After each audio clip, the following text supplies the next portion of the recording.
So if you want a better present, and who doesn't? I mean, I want my life to be as joyful, full of love, abundant as it possibly can be. And if I want a better present, the only way to do that is to make a bigger future. And what does that mean, a bigger future? Well, bigger future is having a vision that your future is going to be better than the present. And I can tell you a personal story from this past year. Interest rates went up to 8% from 3%. Our business went down by 30%. We lost $300,000 of cash out of our bank accounts. We just watched it trickle out every single month. And my future prognosis of what was going to happen in the future looked pretty dark. And the first time in my life where I didn't see a brighter future than the present that I was living in. And my whole mindset went into protection, conservation, cost cutting, and basically making a smaller future for myself than where my vision had always been.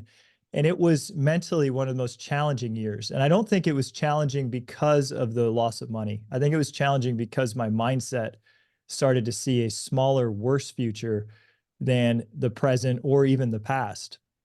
And I'm so excited about this episode because you are going to be creating a bigger future for yourself and a greater vision. And your present is going to become so much more bright, happy, and full of good vibes and good moods. And that's what this show is all about. So about a quarter ago, 3 months ago, I took a goal setting workshop and I started to picture a massive future again, like growth in my companies, growth in a different company, growth physically, growth with my wife and our marriage, growth with my children and those relationships. And all of a sudden my life like got its pep back. Like I became super happy and super fun and really excited about what I was doing again. And how you do one thing is how you do everything. As soon as I saw a bigger future for my business, I started to see a bigger future for my home life, and I started to execute on it. I hired a personal trainer. I started to change my nutrition. I put on 10 pounds of muscle. Like, now I'm feeling stronger. I'm feeling sexier. Now my relationship with my wife is going better. It's like all of it is this giant upward spiral. And, Tony Robbins talks about the definition of happiness. And I think it's a really interesting definition. He says, happiness equals progress. When you're progressing and growing, you're happy. And he said, think about any area of your life. If that area of your life is getting better, you're really happy with that area. So if in your career, you're progressing and growing in your career, you probably are happy with your career. If in your career, you're going backwards, like I was at the beginning of this year, you're probably not so happy with it. In your marriage, if your marriage is getting better, you're probably pretty happy with your marriage. And if your marriage is going backwards, then you're probably not very happy. So happiness equals progress. And I reached out to probably the master at goal setting. He is a leader of leaders. He is the CEO of a tribe of millionaires, a group of millionaire entrepreneurs, investors, a tribe of healthy, wealthy, generous men who choose to lead epic lives called GoBundance. I'm a part of this group. And the man that is the CEO of the whole group is a guy named Matt King. And I'm so excited to bring Matt onto the Good Mood Show. Matt, welcome to the show. Thank you so much, Matt. It's an honor to be here with you and with the listener. And my only goal and hope for today is that we deliver as much value to the guy listening or the gal listening right now as possibly can. Dude, we're already doing it. The fact that you made time in your day to show up and serve this community means a lot. So, we were talking before the show. It was Adam Roach's conference. You came and spoke at that conference, the I Love Coaching conference, and your speech was really, really powerful. And after I saw you speak on that stage, I made it my mission to have you speak to our community about some of the things that you were teaching at that conference. But one of the things that you talk about is that abundance in life is as simple as choice. What do you mean by that? Mm. Yeah, so I actually would argue with Tony Robbins that happiness being defined by progress is actually happiness being defined by judgment. And I think from my perspective, I've been very fortunate to be surrounded by some incredible leaders, some incredible husbands, incredible fathers, incredible wives, incredible mothers. just incredible stewards for just abundance in this world. And the one trait that I've always found that really separates, eagles from pigeons, let's call it, is this power of curiosity. And so I believe that life is nothing more and nothing less than just a choice. Like, look, you can either have life happen to you or you can have life happen for you. I can wake up in the morning and make the choice to feel tired, or I can wake up in the morning and recognize that my daughter had an ear infection. I was up all night, and yet I am making the choice to be happy, to be alive, to be standing on my feet, to be doing things I love, around people I love, around people I enjoy. So I think from my perspective, Matt, like life is all about choice. And the power that resides in choice is curiosity. Like every single thing we do as humans, we have this tendency to follow the status quo, to follow the norm, to follow social media, and look at that choice from the lens of judgment. Did we make the right choice or the wrong choice? Look, the only wrong choice I believe you can make is no choice at all. As long as you are taking action and putting one foot in front of the other and continuing to put yourself in a position to see what else is possible, I believe you are doing everything you need to do in your life. Now, you can change that and alter that through the quality of the conversations, the quality of your questions, the quality of your relationships, the quality of your accountability. All of those things can help morph your end sort of outcome on this journey of life. But at the end of the day, nothing is more than choice. I mean, Elon Musk has choice every single day. He has the same choice you have every single day, Matt, when he gets up. What color underwear am I going to wear? What color socks am I going to put on? Am I going to put my right foot in a sock first or my left foot in a sock first? Should I wear the white sneakers or should I wear the black sneakers? Like literally every single human on this earth has the same choices as each other on a day-to-day basis. And we sometimes look at these idols, these people we look up to, these people we aspire, and we go, wow, I'll never be able to have that abundant life. And yet we fail to recognize that the only way they got there is through making choices. And most people aren't willing to make the choices that those folks have made because of the sacrifices that were required as well. But at the end of the day, an abundant life is just a choice. And by simply saying, I want to lead an abundant life, you are probably 10 steps ahead of 98% of the population, because most people will not have the confidence to state that, to make that choice, and to actively live that. Yes. And I want to lead an abundant life. And in whatever definition that means to you that's listening, it doesn't just have to mean that you're extremely wealthy. That's one way to look at abundance, but it could be abundance of relationships, abundance of energy. As Matt has stated, I'm sorry to hear about the ear infection. I swear we've put the ear doctor's children through medical school already with how many ear infections our children have. We've had Yep. multiple sets of tubes, and right, so kids. So we have a big family too, and Katie and I can choose to wake up tired. It's so interesting about the language that we use and what we choose to focus on as to whether or not our life is happening for us today rather than to us. So Yeah. you have had the privilege and opportunity to hang around like one of my idols when it comes to goal setting and vision casting, and that's David Osborne. And Yeah.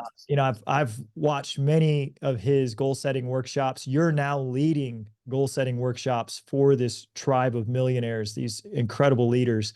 Let's talk about casting a giant vision, because one of the choices we can make is a choice to see our future really big. What Yeah. are the fundamentals that we can take today? Here we are, it's the first of the new year. We're in a 2024, a new year. We want to have an abundant life in 2024. How do we start to set this vision for 2024?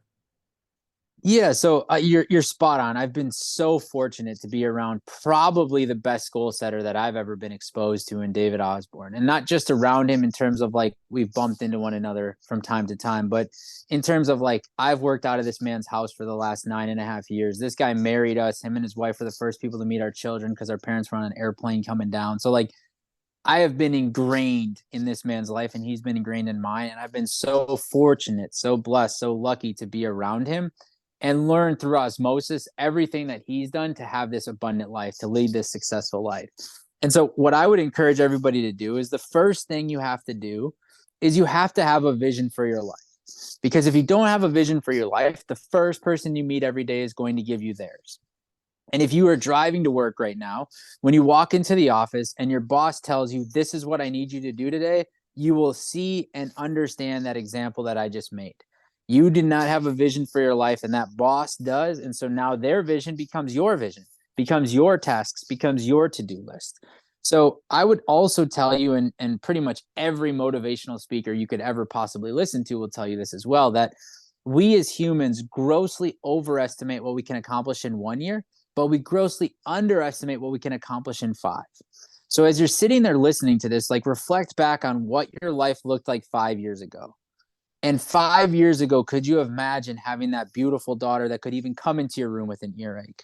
Or could you imagine that beautiful house? Or could you imagine that beautiful opportunity you have in work? Or could you imagine losing all of that weight and feeling so much healthier, getting rid of alcohol from your life? Like, so much stuff happens in 5 years that we just can't comprehend in the moment. And so what I would encourage you to do is to initially set a 5-year vision for your life. And the way you do that is you go to a place that inspires you.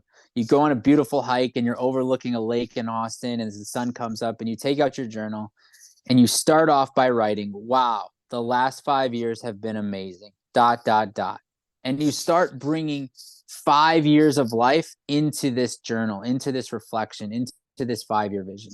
So you would say January 1st, 2029, the last 5 years have been incredible.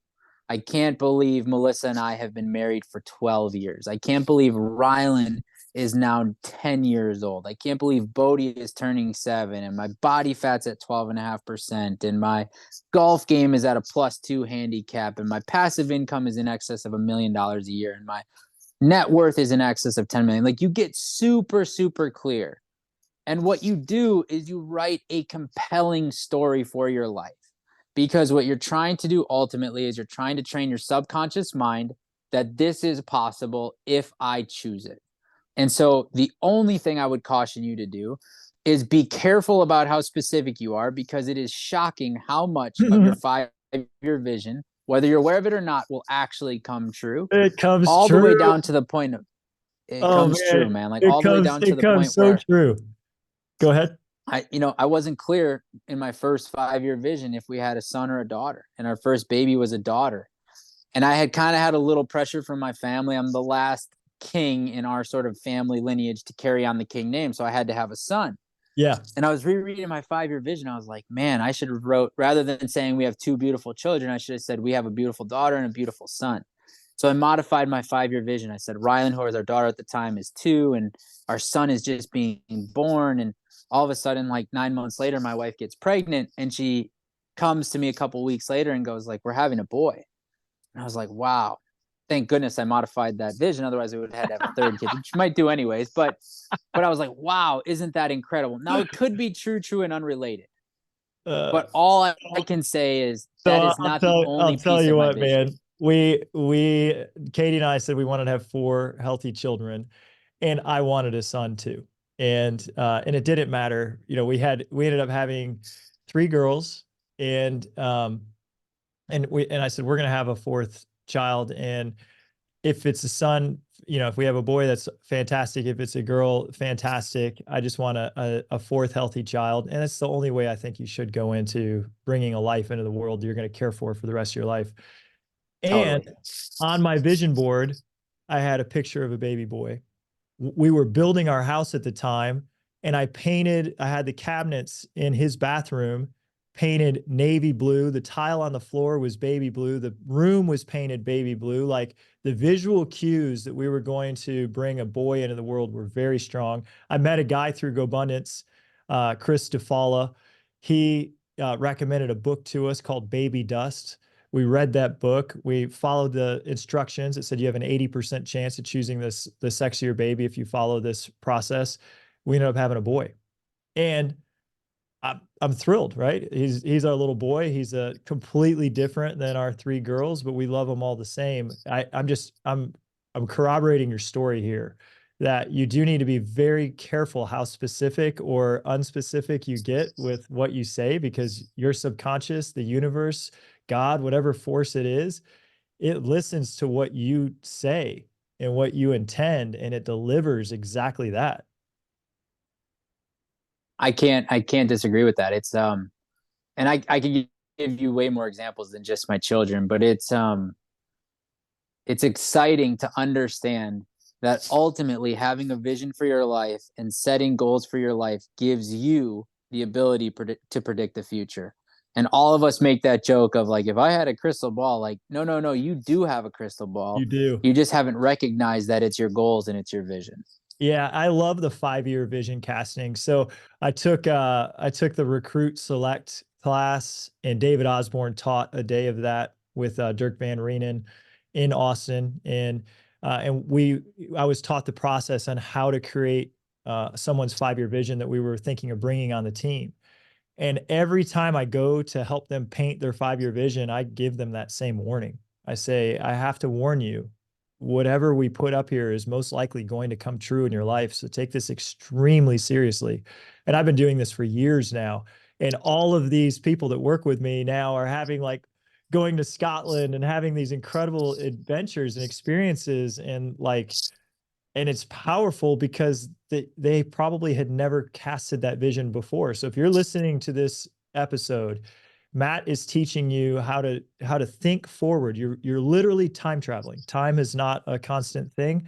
In your mind, you're fast forwarding life 5 years ahead, and now you're looking back to today. And as you look back to today, you start to say, what has happened in the past 5 years as your future self? And you start to celebrate it and feel good about it. And that's one of the most powerful ways to use your crystal ball to manifest your future, as Matt was just saying. So, a lot of times when we go to start setting goals with people who haven't done this process before, I give them prompts. And my prompt, in the beginning, I say, what are we celebrating? Like, we're getting together, we're having a steak dinner, we're having like the time of our life, because everything you said was going to come true has come true. And I just say, what are we celebrating? But then they start to slow down on what their vision is. And I start to give them prompts, and I prompt them from the gardens from GoBundance. Yeah.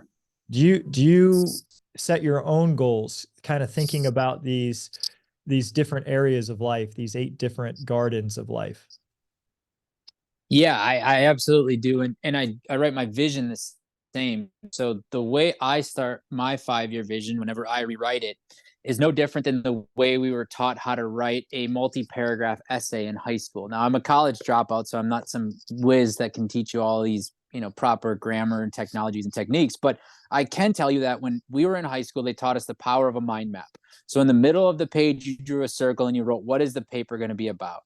And then you took a branch off of that center and you drew another circle and started to build this web, this idea web. And it was paragraph 1, paragraph 2. Then what are the points you're going to make in that? I do the same thing with my vision. I take that middle circle and I write the year, I write the date. Then web or branch 1 into the next circle is health. And I write body fat. I write, what am I doing for activities? Like I just get really specific in that health area. And for me, Matt, it starts as a bulleted list. And then I take the bulleted list, put it into paragraph form the same way we were taught in high school. And now all of a sudden I start to build a story from it. I start to build something I'm excited by. I start to build something that I'm inspired by. And ultimately it all ties back to those gardens like you talked about. So for me, garden 1 is relationship, family, friends. Garden 2 is physical, nutrition, and health. Garden 3 is spiritual and contribution.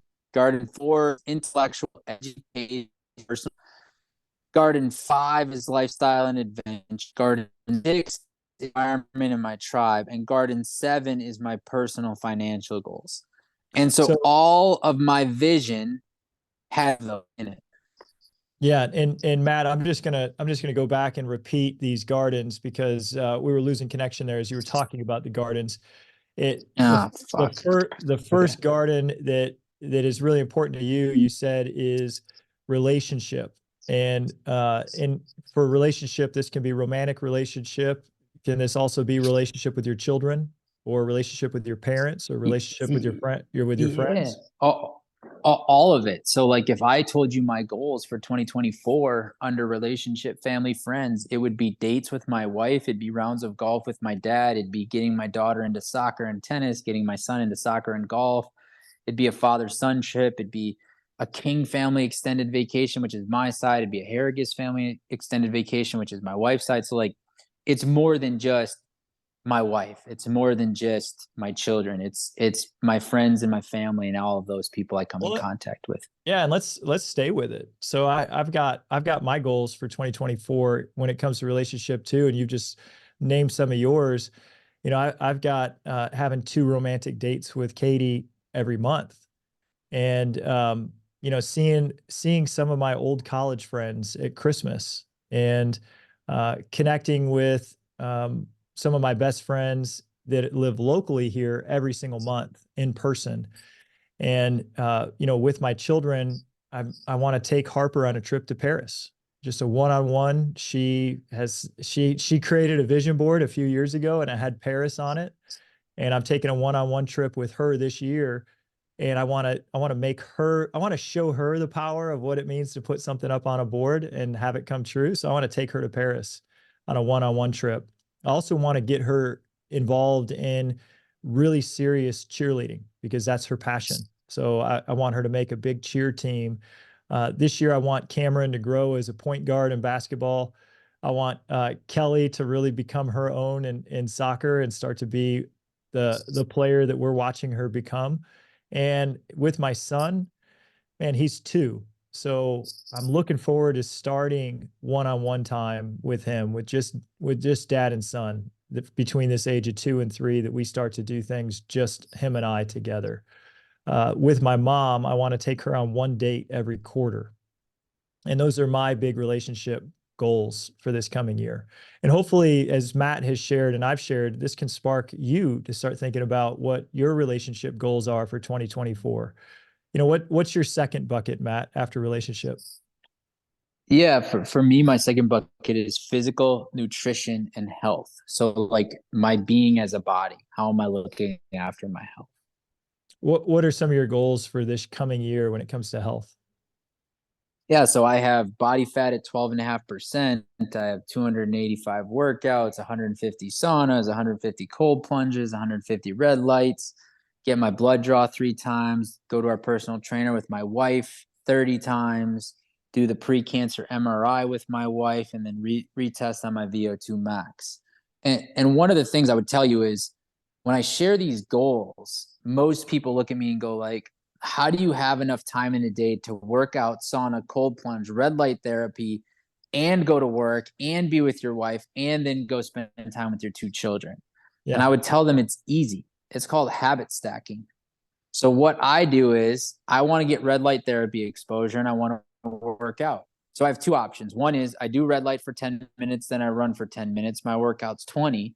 The other is I buy a red light panel, I put it next to the treadmill, I turn the red light panel on for 20 minutes, I run for 20 minutes, and now I have just done red light and running at the same time. And so I'm always, as I set goals, looking for places I can goal stack or habit stack where I can kill 2 birds with 1 stone. Personal trainer sessions with my wife. So we go to this special workout gym in Austin where they hook you up to these electronic stimulation machines and basically shock the crap out of you while you work. So one of the things we'll do is either before that workout or after that workout, we'll go on a date. We'll go grab a smoothie bowl or we'll grab coffee or we'll drop the kids off at school together or whatever. And now we're knocking off a date while we're on our way to our workout. And guess what? When I work out with my wife, that also achieves one of my 285 workouts. So I'm constantly looking for ways to stack the odds in my favor. What I'm trying to tell my subconscious mind is what I write on this paper, I achieve. And I want it to be heads I win, tails they lose. And so I always give myself the best chance for success that I possibly can. Man, I love that. I'm so glad you talked about habit stacking. I've always called it net time, no extra time. So we can do 2 things at once. And one of the things that, you know, I've got growth goals, and you know, I got back into listening to audiobooks while I lift weights. And I got away from it because I was like, man, I'm going to get super serious on growing some strength. And now I'm back to it. And it actually makes me want to work out longer because there's more books that I want to read than I have time to read. And so I kind of get more excited about being at the gym for a longer amount of time because I get some really good books and I get some really good reading in. And you talk about nutrition too. I've always put in this garden or in this bucket energy, because Mm. as I think about my health and nutrition, ultimately what I want is in a crazy abundance of energy, because I'm the best dad I can be when I have high energy. I'm the best husband I can be when my energy is great. I'm the best friend I can be. I'm the best, worker, employer, goal achiever. It's all comes down to how much energy do I have, and I don't want to feel tired. So, I usually have a lot of goals about how much energy I'm going to feel at night. And that's led to some decisions, man. I gave up coffee 4 months ago. Crazy, Wow. crazy. I was drinking so much coffee, but I was drinking coffee trying to get energy. And then at night, I was finding that I just had nothing left. And I did an experiment. I said, man, I wonder what it'll be like at night if I forego coffee in the morning. And I got more energy at night. So, a little bit of a trade-off. Maybe I'm not as sharp and as focused as I used to be right first thing in the morning, but my relationships, and they were number one in your bucket. They are number one for me for a reason. They mean more to me than everything else. So prioritizing Yeah. And energy at night was really what important. what I would also tell you, Matt, I think is beautiful about what you just shared is so many people look at time and look at money. And they'll do this. So many of us are very generous with our time and greedy with our money. But every single person, myself included, has the ability to work an extra hour, put in a little bit more time, make an extra buck, cut someone's grass, do whatever it takes to make an extra dollar. And so, without the ability to make more time, shouldn't we all be more greedy with our time and more generous with our money? And Mm, what you're saying there about energy is exactly that. Like you have had to get very intentional with your time, because if you're not intentional with your time, your energy will start to deplete. And if your energy depletes, that means your children suffer, your wife suffers, your relationship suffers, and the next thing you know, you too are suffering.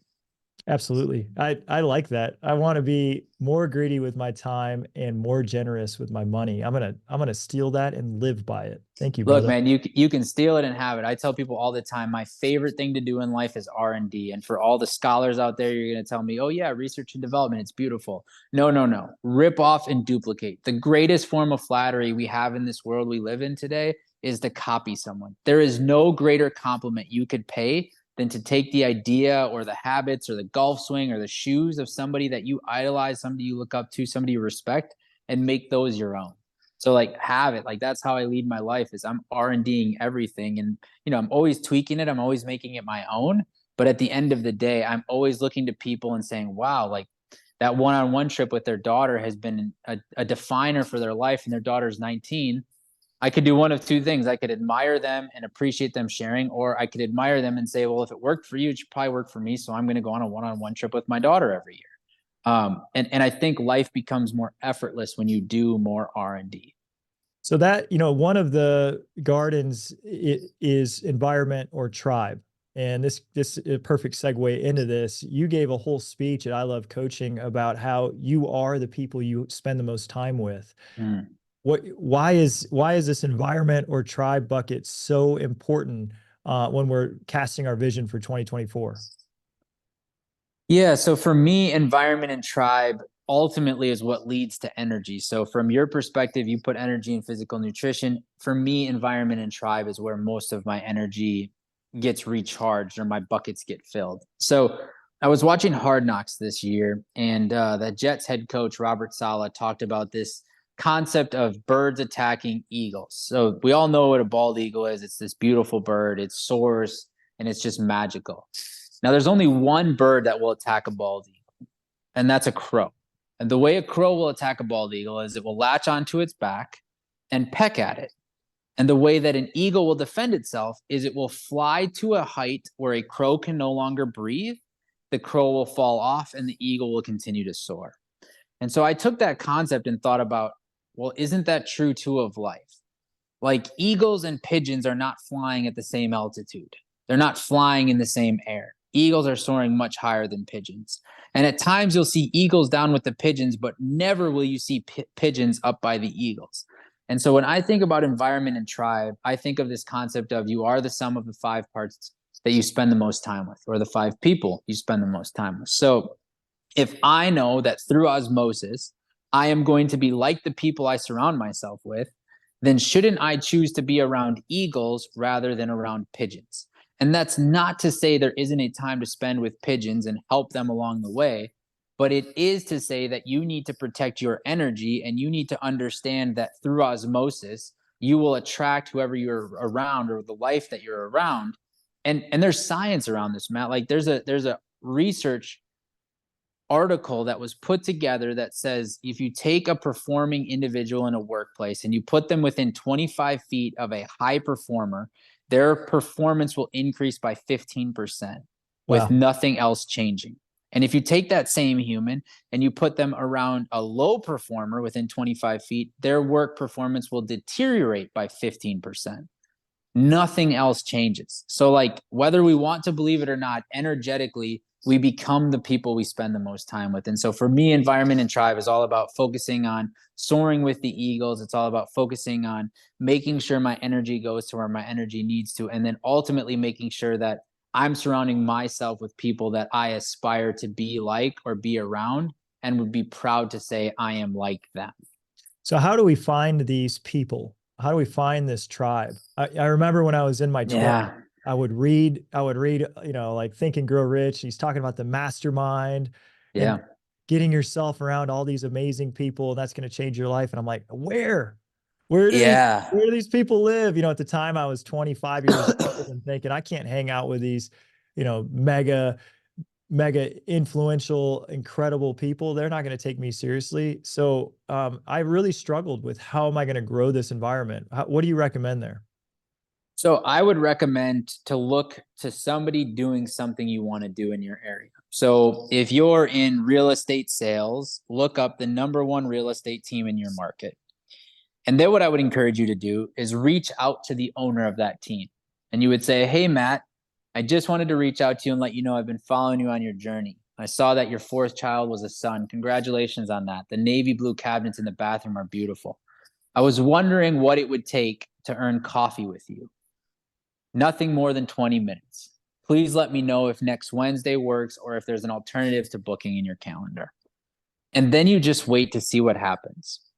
Now, 50% of the time, the person won't respond. So you have to get very comfortable with when they don't respond, you're in the exact same position as if you never reached out to them. So you don't throw judgment and shame at yourself. You just move on. But 50% of the time, they'll respond and they'll say, like, "Hey, man, thank you so much. Yeah, the son's doing great. Glad you like the navy blue cabinets. Why don't you come by my office next week? I can carve off 15 minutes on Friday at 2." And you go, "Okay, great. I'll be there." Because again, remember, eagles fly with eagles. When you get that meeting, you ask that person, how did you find a peer group you surround yourself with? How did you hold yourself accountable? And you go there with a notebook, you go there with a pen, and you take good notes. And then you follow up and report back to Matt in a month after your meeting and say, "Hey, Matt, I just really wanted to thank you again for your time. I know that your schedule is very busy, but those 15 minutes have changed my life. I've read 2 books. I've met 3 new mentors. I've done this. I've done that. And as a token of my appreciation, I made a donation for $100 to this charity that I know you or that you support because, again, I'm following you. Thank you again for your time." Now, if you do all of those things, Matt, when you reach out to that person for help in the future, will they say yes or will they say no? Oh, they'll absolutely say yes. They're going to say yes. And so the way you find a peer group, the way you find other eagles to soar with is you go to people who are living a life like you want and you ask them, who's their peer group? Who do they surround themselves with? How do you get in that room? What would it take to volunteer in that room? What would it take to pay to get into that room? Like, you just ask questions. And when they give you the answer, you do it. And you And then don't do it. you Don't have to do it be with emotion. willing to pay to be in the room.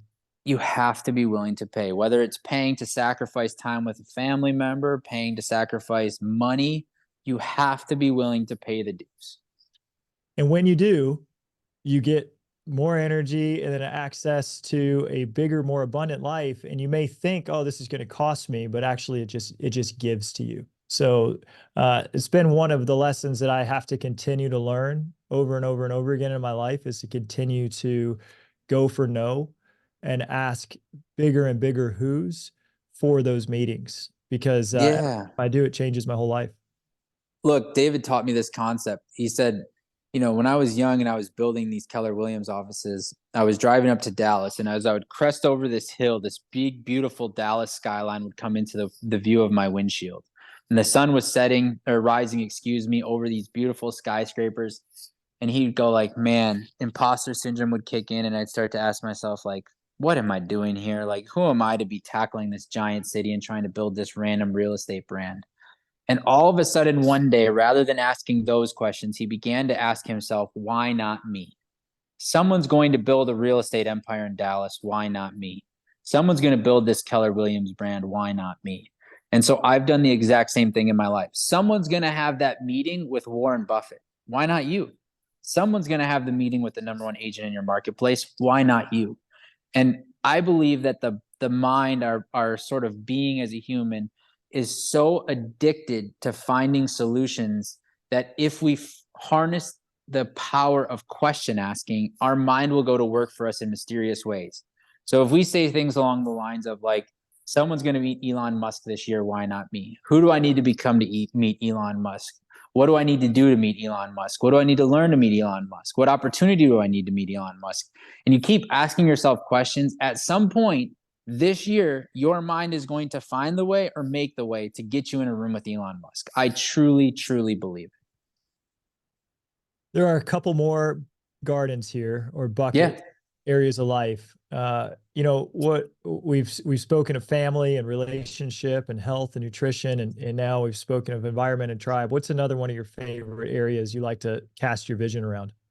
Look, lifestyle and adventure, I think, is so important. So many of us just get stuck in this consistency of wake up, go to work, come home, feed the kids, go to bed, wake up. Like, there's Me, the saying. Yeah, all of us. I Yeah. get stuck in it.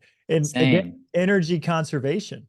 For whatever Well, reason, our body just thinks, man, if I just kind of play small here, I'll conserve enough energy so that we can get through this thing. Because with 4 young kids and a big career, you've got 2 young kids and a really big career, your body kind of tells you go to bed.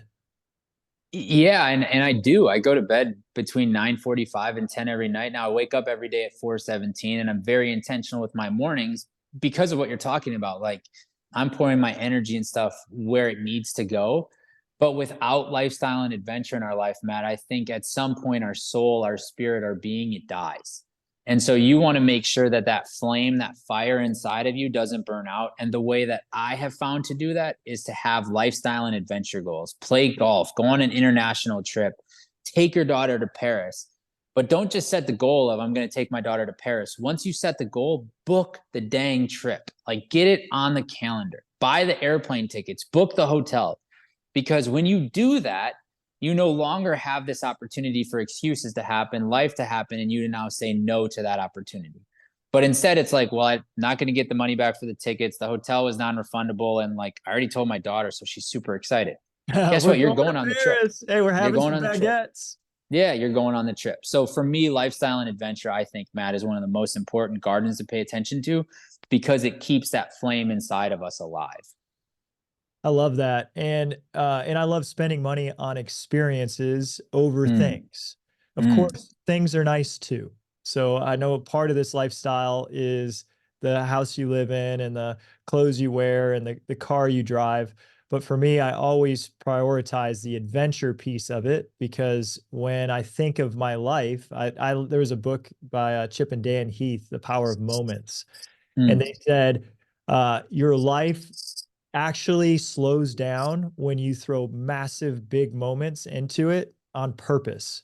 Because if you just wake up, go to work, come home, take care of your kids, go to bed, and you do that all year, nothing memorable happened. The whole year flies by. You do that for a decade, and all of a sudden you're like, where'd the last 10 years go?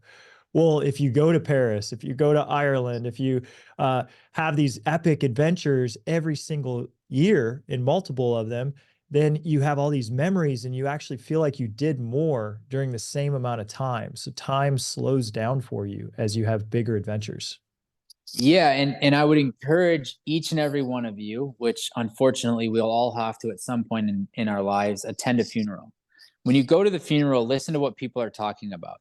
They're never talking about the house that that person laying in the casket owned. They're never talking about the cars that that person owned. They're talking about, remember when we went here? Remember when they said this? Remember when they did this? At the end of the day, all we're left with is our memories.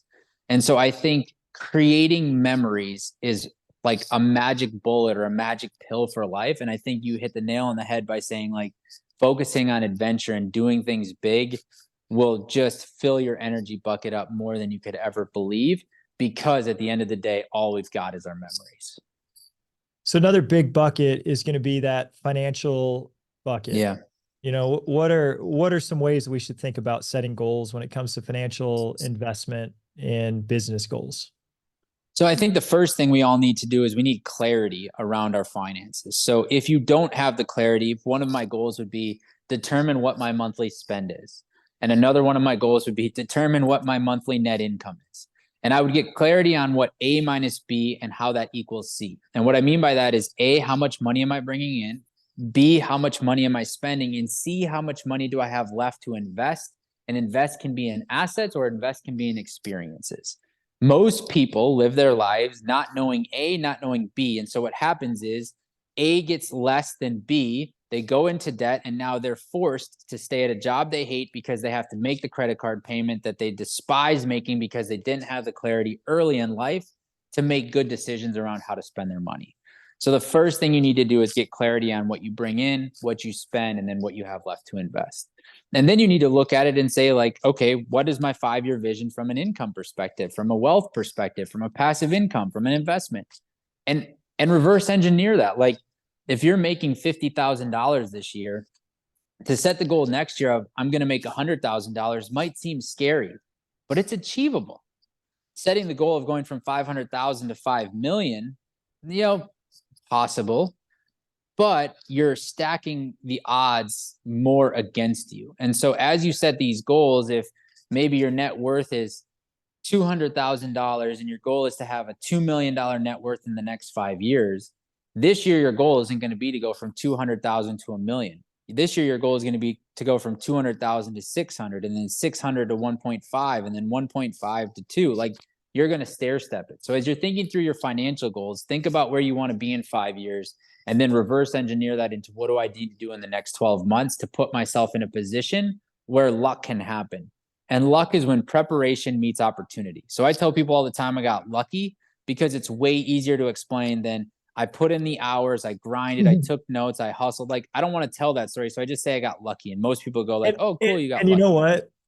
I know I got lucky, and I know I grinded and I hustled. And so absolutely, God has been smiling on me, and I've definitely had favor. And absolutely. And I think all of us do. It's just, did we take advantage of the opportunities that came our way?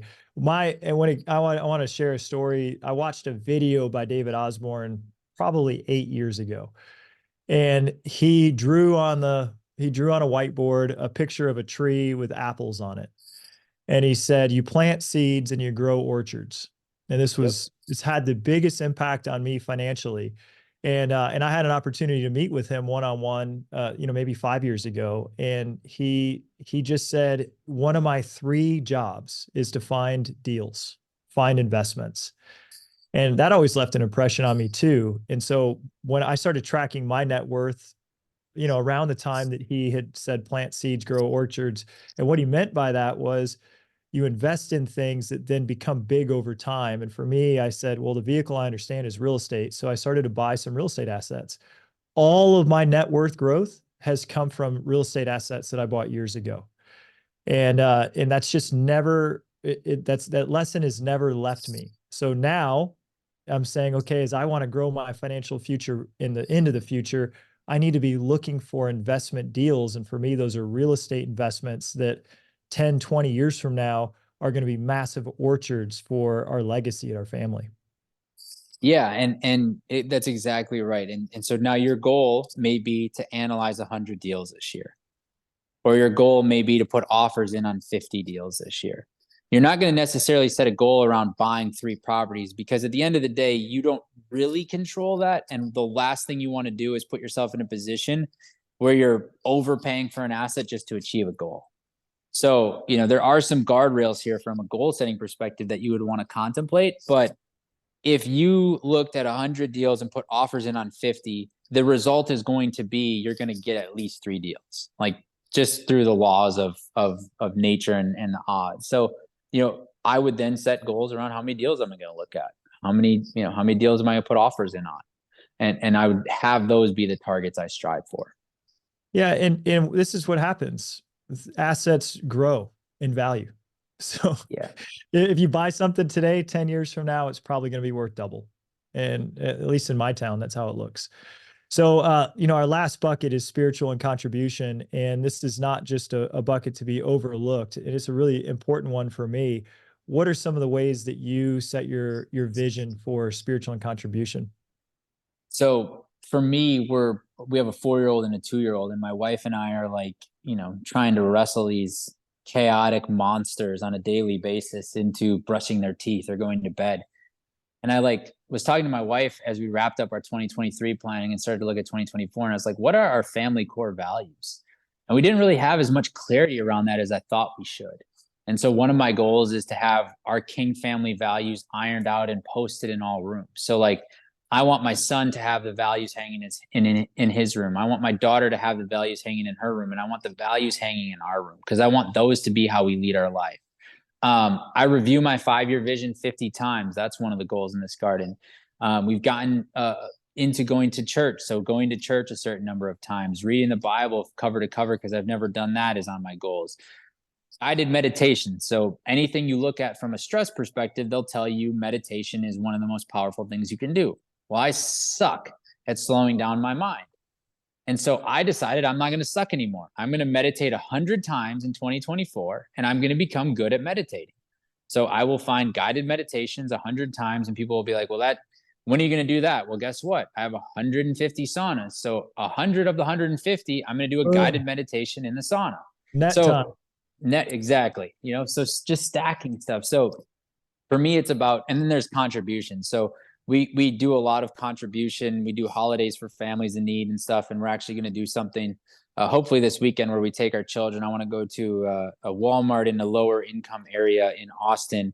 And my goal is to take $4,000 cash with us and have my children hand out $100 bills to people that look like they're just stressed and look like they could just need something.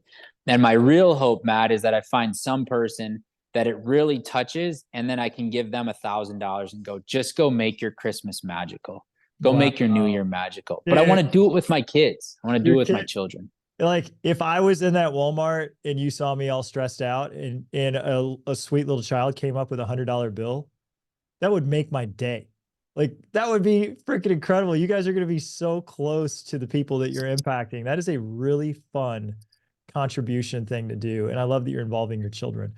Yeah, man. I'm trying to show my kids none of this is ours.